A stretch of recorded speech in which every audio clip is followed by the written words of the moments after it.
Just a few seconds have passed. I'll just narrate this while he's taking that break. So with an older dog, with your own dog as well, I recommend not throwing the ball over and over and over again. So these are stationary, as you can see, okay, and he chases a stationary object. I'll show you a couple, just a little bit of chasing a moving object in a second, but he moves around me more than chasing after the ball. Because he's old, so don't know if you can see this here. Okay, so that this just here, okay, where the fur just sits a little bit off there, a lot of time they're indicative of muscle strains. He's got one in his shoulder as well, or the blood not flowing quite as easily as it used to, and he's just getting older. So I let him play, we give him the rest, and then we play another round. Okay, so we've done 3 or 4 rounds of this already, of him chasing and running around. He takes that break, okay, and I'm going to ask him in a second if he wants to go for the next one. So there's 2 behind me. Yep, okay, so I'll ask him. Ready? Yeah, and I would say that that's a yes. This one. Yep. Ready? So I move towards this ball. No, we're not playing. This one. There we go. We're just taking a little bit more of a rest there. Okay, and then I'm going to move to the next one. Ready? This one.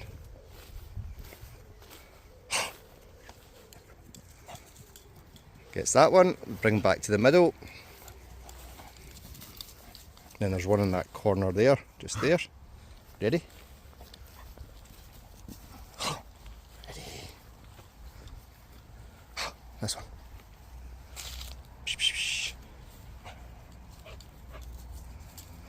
Okay, so we've been playing this game for a long time, and it's a lot different from how we used to play it.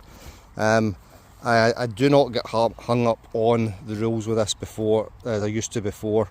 The rules used to be a little bit stricter than they were before, but he's an older gentleman now, okay, so he's around about 9 or 10 or thereabouts. He gets, just having a chomp in the grass there. And yeah, it's just not having too many rules for this, okay. Just play, come out and play with your dog, and just, you know, be relaxed. Okay, now this is a kind of shorter game of the one that we've just played. I'm going to move towards these 2. Then I'll go back towards this one. Then I move towards, yep. So he's basically tracking my movement. What about this one? Yeah, there we go. Good. And these ones, he's tracking my movement as I'm moving around. So my feet and my hips point towards the ball that I'm looking for. There we go, and just move towards that. And he's following. So this is a good game to play with your dog, to get you understanding that your dog will move in relation to what you're moving towards. So you've seen this in some of my videos before. Your dog will move where your feet and hips are pointing generally. Okay, so go do one more round. I'll just pause this a second. So back for another round. So although he is an older gentleman, still got that burst of speed, and I'm going to stop there. Okay, so he does need a rest now, okay, just because of the way that he's moving. So just some ideas for you, okay, not to overdo it. Don't get caught up in trying to achieve something. What we're trying to achieve here is play, okay, play, relaxation, bonding with your dog. Okay, so you're just out to have fun and play with your dog. There we go. Okay, back for the other one. So he's ready, just needed that break. You'll get the next one, bring him back here,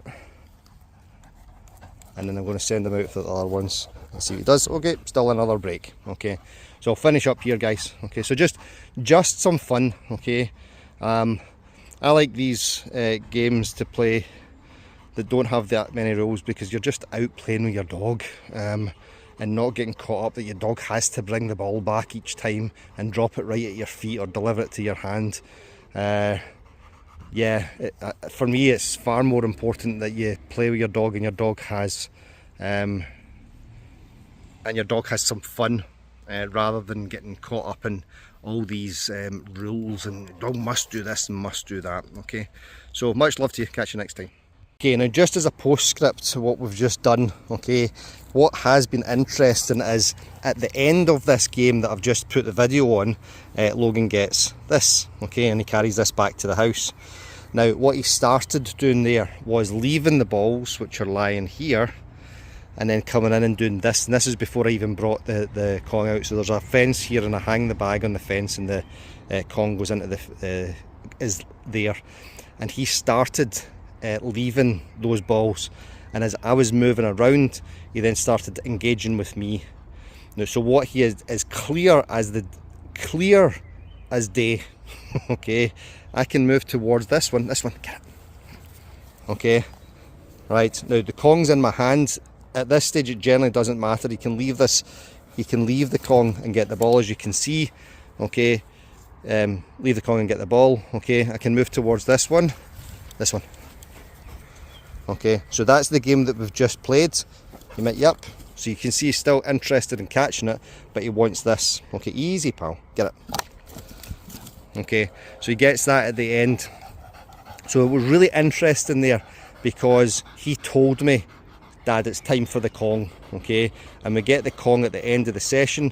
We sometimes do a little bit with it and sometimes we don't, but very often, but he gets that before we go back to my house, and then I change his water bowl over. All right, so as you can see, he's tired here. Okay, he's been exercising. Temperature this evening is about 16 degrees, so that's gloriously warm for a summer's evening in Scotland. So 16, 17 degrees, so that's about 62 or 64 Fahrenheit, something like that. So as you can, it's scorching, isn't it? But it's warm, it's warm for us. All right, but he clearly asked there, Dad, it's time for, I'm done, can we go back to the house, can you give me the Kong and can we get wrapped up and I can go back in, wrap this up rather, and finish. All right, so just some things to think about. Nice clear communication from him, which I've taught him to say, we're done, can I have some more, okay, and so on. Okay, so all right, catch you next time, guys.